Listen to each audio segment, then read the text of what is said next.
Most founders sound exactly like the competition. If you want to be competitive in a crowded market, you can't just be better, you have to be different. I'm your host, Cameron Olds. And I'm Dallin Merrill, and we're here to talk about how you can avoid being mistaken for your competition, differentiate your brand, and ultimately create a lasting competitive advantage for yourself in the market. Welcome to Differentiate or Die.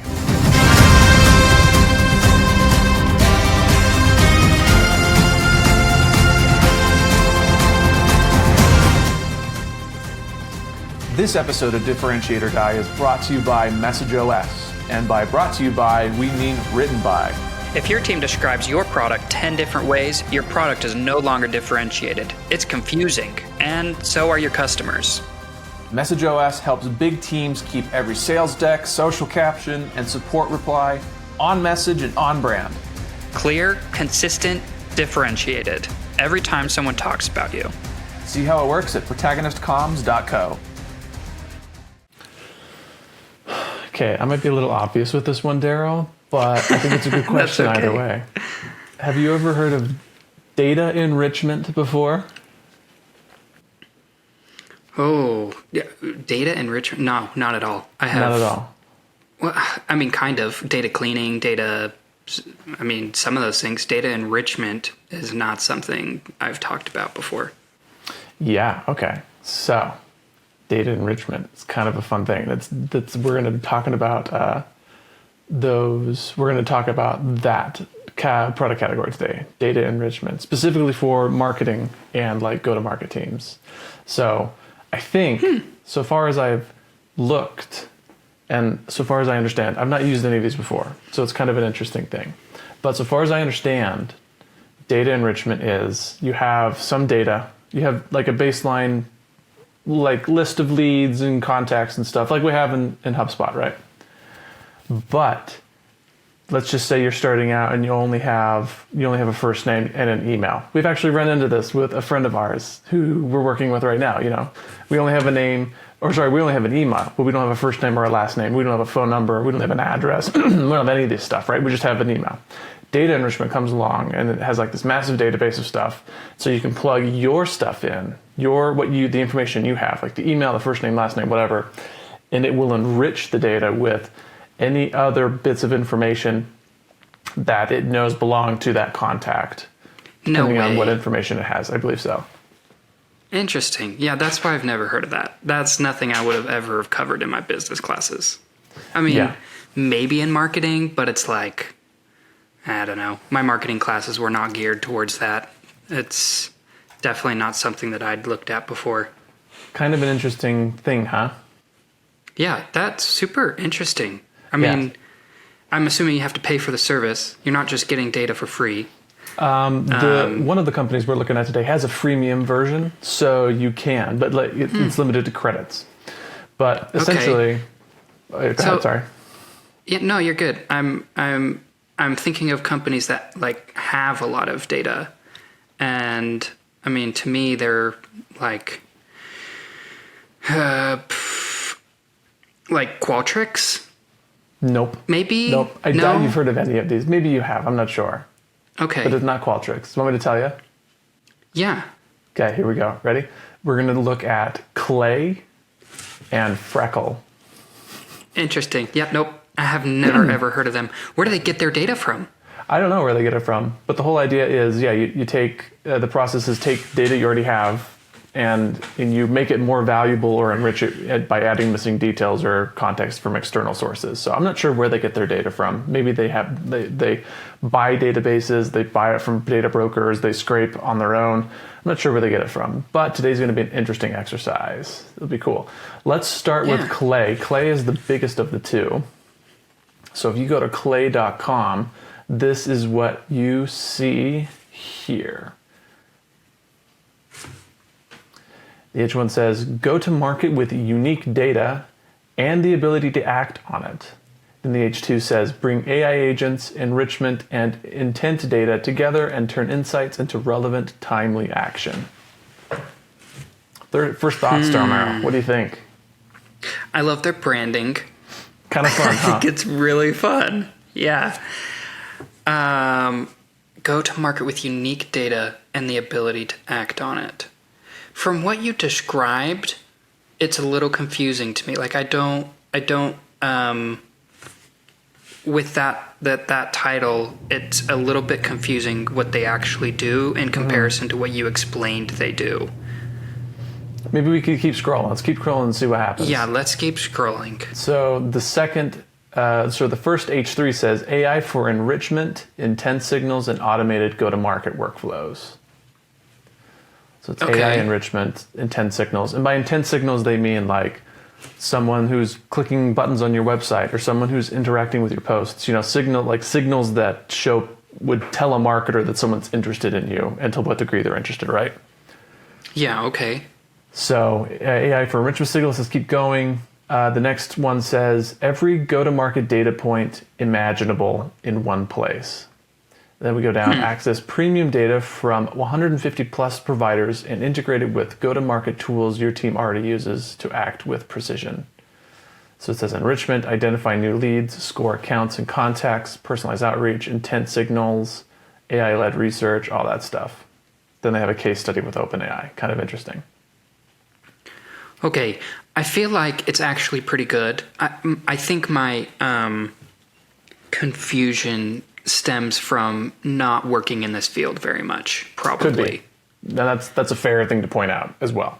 100%. Yeah, like this whole, like all of this language to me is a little bit just not, like, I'm not their target audience here. Right, like 100%. I could be maybe in the future if we start to look at this or look at data more often, and but I've never really run into this myself before. Yeah, totally fair. But I think you can definitely judge them on clarity then. 100% on clarity. Yeah. Moving down even more, we see AI that's contextual, consistent, and scalable. Create and scale context-aware AI agents and launch go-to-market workflows and effortlessly. See, this is where it starts to get into, like, anytime you're using AI language like this, is particularly with like agents and something that's context-aware, like that's so cutting edge that I don't think anyone really understands what that means. Even if you are like someone like me, because like you and I are all up in the AI game at the moment because of some stuff we're doing. Yeah. That we have to be, we have to be aware. And I don't. Maybe you do. I don't understand what that means. Context aware. I mean, it could mean a million different things, and that's the problem. Is it you need to narrow down because you're making your audience work too hard to try and figure out what exactly it is you mean and how it benefits them. That's a really good point. Like, is there... let's talk about their target audience here. Like, are they specifically looking at marketers? Are they looking at data analysts? Or what type of people? Marketers. Yeah. I mean, so all this GTM, go to market, like that's usually a marketing sales team, tiger team type thing, but it's marketing and sales. Yeah. But like, not like...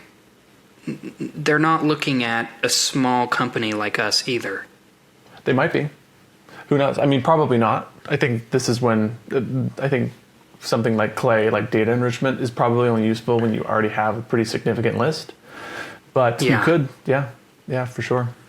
Okay, so you have to have good lists, and you have to have like, okay. I think that's interesting.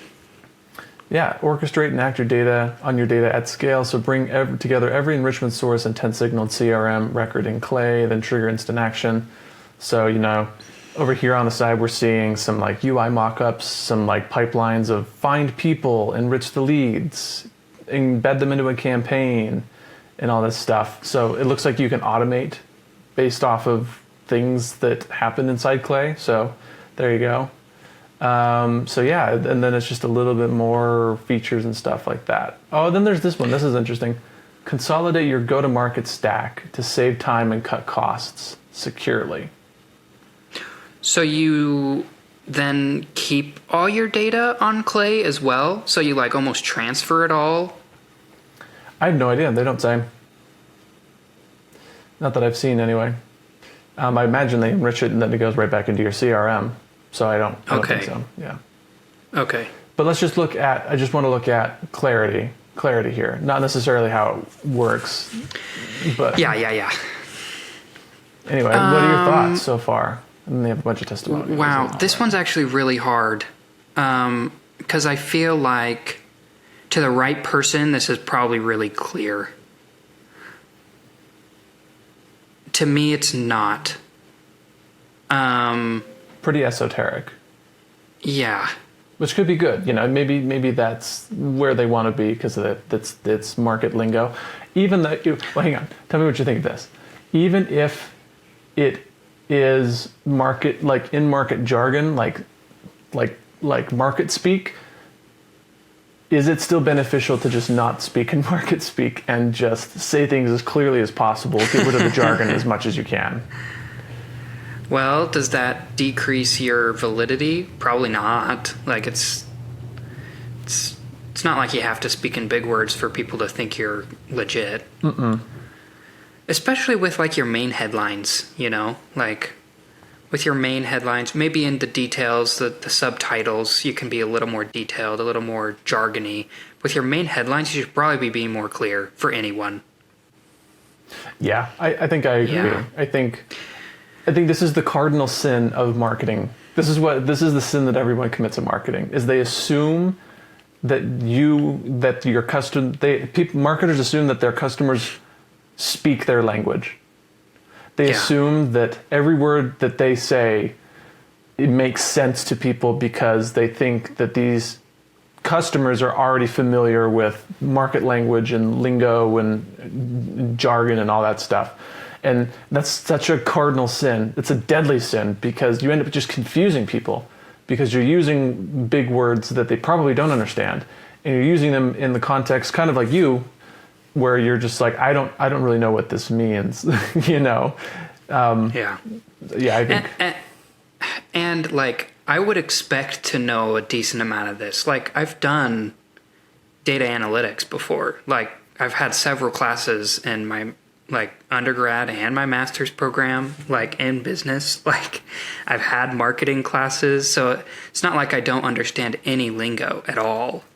But this to me is like a lot of that I don't understand. So even for someone that's done a business degree, like you would feel like, given it wasn't in marketing or data analytics, but a lot of that is involved with any business degree. So, right.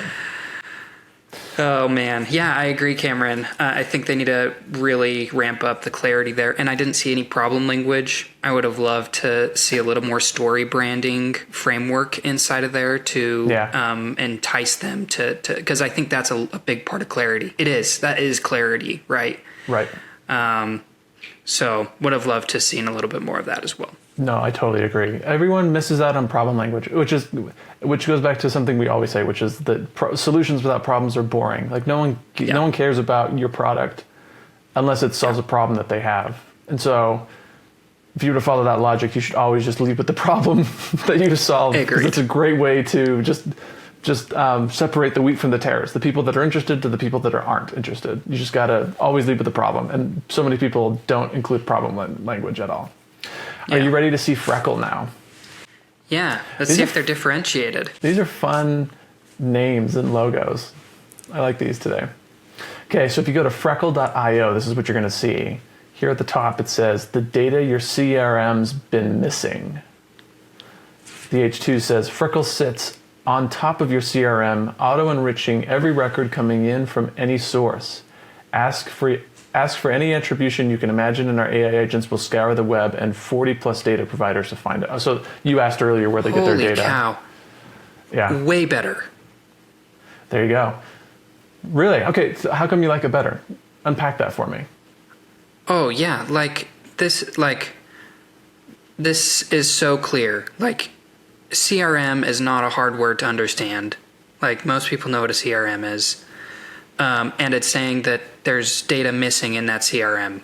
Like, I don't know. Language. It's just, like really good problem language. I just understand exactly what it's doing. And now it says, like, I even asked this question on the last one, like, is it involved with your CR? Like, is it living there? Like, where's the data? Mm-hmm. And now it just says Freckle sits on top of your CRM. So it's like, it's just an add-in. Like, it just continues to enrich every record. Should we scroll down? Auto-enriching every record. Oh, no. Yeah, That's a little confusing. Auto enriching. Like I even asked you at the beginning of the podcast, like what does enriching mean? Right. But then it goes on to explain it maybe a little bit better. It says like our AI agents will scour the web and 40 plus data providers to find it. But I would love like a connection, a direct connection between enriching means adding data to your CRM somehow, but it's not terrible. I think it's still good. It's still pretty clear. Yeah, I mean, you could almost rework the H1 to be, oh, dang, I had it in my head. Like almost like fill in the gaps in your CRM's records or something like that. I'm not sure. But yeah, I almost imagine that like what you were saying, like people that are familiar with this, like go-to-market teams probably would have an understanding, or maybe they would have a better understanding of what enriching means. And it seems like Freckle and Clay are betting on that. But I do agree that it's still a very esoteric thing to do, you know? Yeah. So let's scroll down. Let's see here. Trusted by 500 plus rev ops teams using HubSpot. Okay, so that's interesting. We can probably come back to that on HubSpot. Kind of interesting. Yeah. Ask for that's most people's main one, right? I mean, maybe not, but it's a very, very common CRM. So yeah, very, very common. Ask for any data point in natural language. Interesting. Go beyond standard firmographics. Freckle's AI research agents uses the web and 40 plus providers to find ultra specific data like ISO certs, job openings, and LinkedIn URLs. Cool. Freckle isn't scared of gaps in your data. So like they're kind of flirting with problem language here, but they're not actually saying it. They keep saying gaps in your data. It's kind of, it'd be much more powerful that they just said your CRM has tons of gaps. So your data, or almost like your data is useless to you without filling these gaps in. Something like that I think would be really powerful. I love that. Yeah. Yeah, something like that would be really cool. Other tools fail you if you don't have a work email address. Oh, there you go. See, that should be the H1. So down below, Freckle isn't scared of gaps in your data. They say other tools will fail you if you don't have a work email address or website to start with. Like, flip that. Flip them. Like, that's great problem language. That gets me interested because that's a problem I have. And now I'm interested in the solution that you're selling. And now I'll pay more attention to it, you know. Agreed. Yeah. No record escapes enrichment. Cool. That seems very similar to what is said above. Yeah, it does. Work in rows and columns, not tabs and sidebars. CRMs are great for storing data, not working with it. Freckle lets you manipulate records and spreadsheet style interface. Run enrichment, only push clean, complete data back to you. Okay, so you do push it back to your CRM. So they're kind of banking on an ease of use deal. Yeah. Cool. Interesting. Should we? Oh, here we go. Why Freckle over Clay for CRM enrichment? Interesting. Built for signal-based go-to-market. So for those of you that aren't able to see, we're looking at a table. On the left-hand side, there's Clay, and on the right-hand side, there's Freckle. And Clay says, you know, it's a bunch of X's, things it doesn't do. And then Freckle, there's a bunch of check marks for the things it does do. I did want to take a look at this because up here in the top nav, you see Trade in Clay. There's this button that says Trade in Clay. So if you click that, you go to this page that says Trade in Clay for Freckle. More companies are switching from Clay to Freckle than ever before. Trade in your remaining Clay credits and we'll even migrate your tables for you. Oh, dude. Oh my gosh. That's interesting. That's actually so nice. Crazy.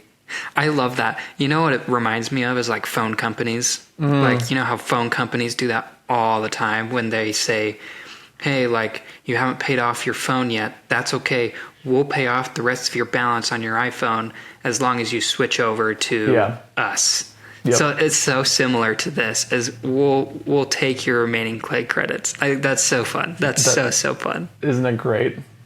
Yeah. I love the positioning as an alternative from Clay to Freckle. I love that Freckle is positioning themselves as an alternative. That's an interesting position to take. Not many companies do because it puts them in direct competition with a certain player in the market, and that can kind of get scary for some people. I mean, we even looked at it. we were doing a message workshop like 2 weeks ago, and we had a really interesting alternative position picked out for them. And they didn't go with it because they were kind of afraid of any repercussions that might come their way should they actually like run directly at a competitor. Yeah, totally. It's really hard. I mean, it's hard to know, and companies are definitely scared of this for legal reasons. Yeah, should we see if both of them are consistent? So we kind of get an idea of what their messaging is, kind of seeing if they're clear. Maybe we'll hold judgment on differentiation, but I'm kind of interested to see if they're different. I would love to see this page a little bit more to see if we can see any differentiation. Is there any here? Like, do they show why they should? No, I mean, this is how you get an appointment to trade in your Clay tokens, why companies are strict, so it's a bunch of testimonials. Okay, I want to read one of these. One of the testimonials says, Freckle is like Clay without the learning curve. They've taken the best parts of Clay and made them actually easy to use. Would 100% recommend Freckle for any in-house team looking to build enrichment workflows. So there's not like a specific thing. Like, it's not like... I mean, they sound like it's easier to use. It's more intuitive. Without the learning curve, I think is interesting. Yeah. It's just like saying we're better. Like, how do you say that, you know? Testimonies is a good way. Testimonies is the best way, right? Because if you as a company are saying, hey, we're just better than the other company, nobody cares.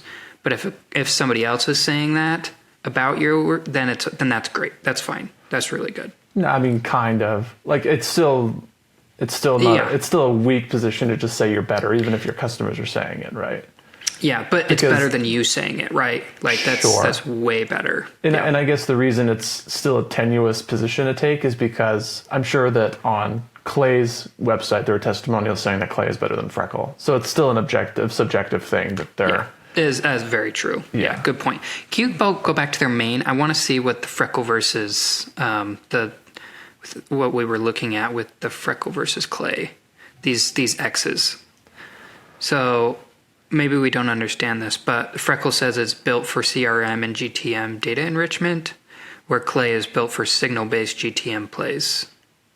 Don't really know what that means. Nope. I would imagine that most people don't know what that is, even if they are in market.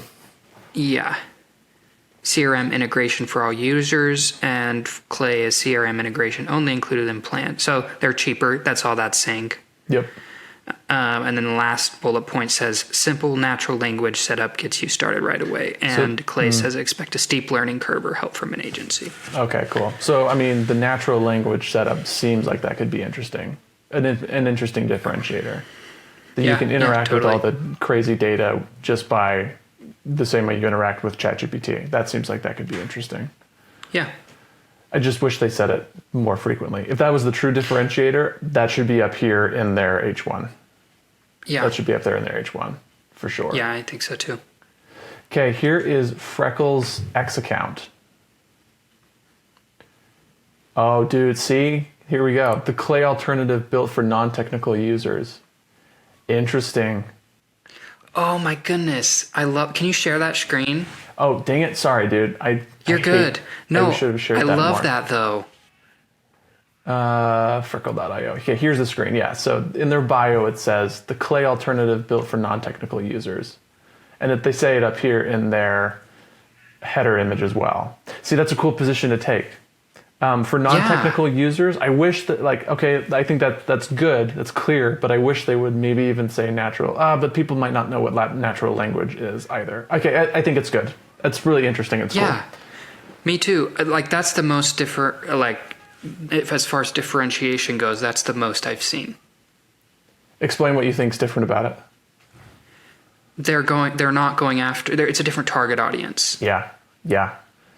Yeah, so differentiated target audience, and I think because of that, the product's also differentiated. Going back to the natural language processing, I think that's super cool. If you pair the product and the target audience together, that's super interesting and cool. Yeah. However, not consistent and not clear. Not clear at all. It's interesting though, because I did see, so a few weeks ago, I did check out Freckle. I've been circling Clay versus Freckle for a while as an episode. And I looked at Freckle.io a few weeks ago, and their H1 once upon a time did say the Clay alternative built for non-technical users. So they recently changed it. Yeah, they recently changed their website. That's crazy. I know. I wish Why they not would have just kept have it. both? Because what they have is decent on clarity. It just needs that differentiating factor. So have both of these there somehow. Yeah, correct. I would do that as well. On both. Like, man, that feels like they're 80% there almost. But, Yeah. all right, let's check as far as consistency goes for Clay. Yeah. Here is Clay's X account. Oh my gosh. Oh, wait. Follow our new account at Clay. Oh, sorry. I maybe hit the wrong one. Here we go. Oh, that's okay. At Clay, the creative tool for growth.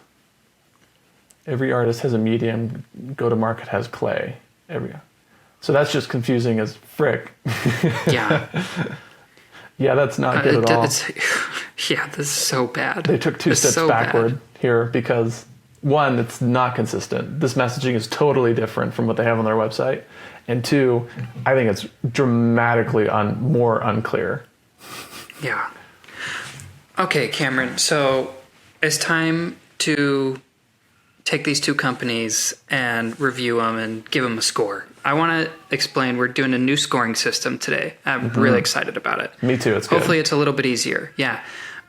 So instead of having the score out of 10, we're just going to give stars. And we're going to give 3 stars. 1 for consistency, 1 for clarity, and 1 for differentiation. You can give a half a star if you want, maybe a quarter, probably just half stars. Just half. Yeah, let's start with you. Which company did? I mean, go for it with Clay. Give him a rating out of 3 stars. Yeah, I mean, I don't think they were all that clear. I think I'd give them a half star on clarity. I don't know if they're differentiated. Maybe they are. I'm not sure. I didn't see any differentiation between them and Freckle, so I wouldn't give them a differentiation. And consistency, they're not consistent across their channels. So I'm going to give them a half a star on clarity. They'll win on some clarity stuff. Man, I honestly, this is the best use case we've done on clarity. So I would actually seriously give them a 0 on clarity. Interesting. I don't think they were clear at all. Like, it was so confusing to me. And the difference between the two websites to me was such a stark difference between clarity. Mm-hmm. So that's like, I don't think I've seen other companies do it like this before, where one's so clear and the other's completely unclear. So I'm actually going to give them a 0 on clarity.